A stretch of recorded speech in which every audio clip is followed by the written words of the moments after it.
să fie și o dedicație specială de la băieții pentru nenea ministru Victor Ponta. Din suflet îți dedicăm piesa asta. Pentru Victoraș Ponta. Pentru Victorel. Iau! Check it up, check it up.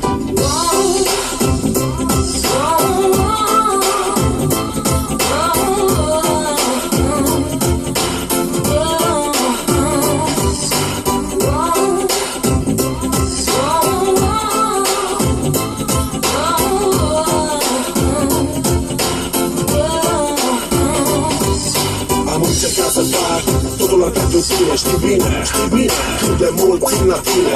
Am încercat să spun cât de mult te iubesc. Mă tot gândesc dacă fac bine sau greșesc.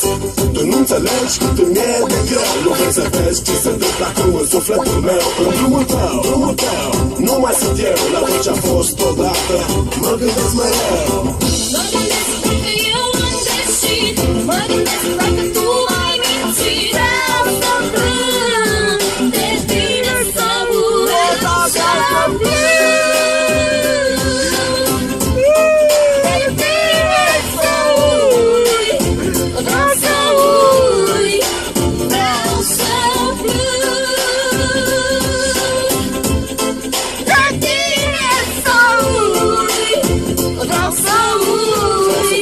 De tine vreau să ui. Dacă ar fi să vin apoi, te-aș aștepta, chiar dacă știu că ai greșit. Mă doare inima, tu știu că nu mai ești deloc, că mai aici a fost cândva. Nu uita, mi-ai dragostea ta, tu pentru mine erai tot. Să te întorc nu mai pot. Ai plecat departe, ai uitat de toate. De clipele când spuneai împreună până la moarte. Cât aș dori să vin cu tine, dar nu se poate.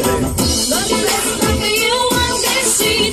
Mă gândesc dacă tu ai mințit. Vreau să plâng de tine, să ui. Vreau să plâng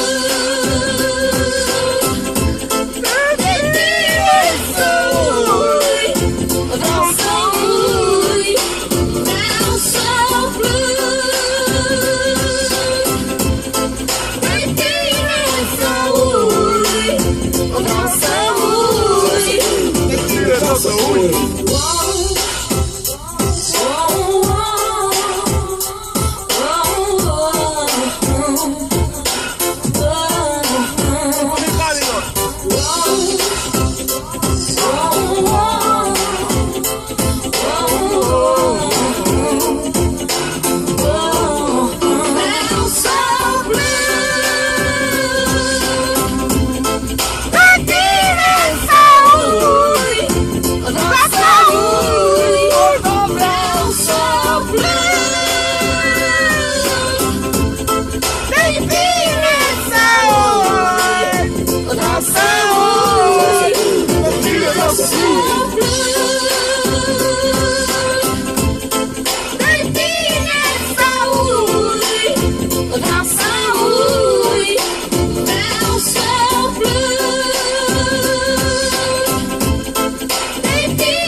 Puie Monta, se știe adevărat!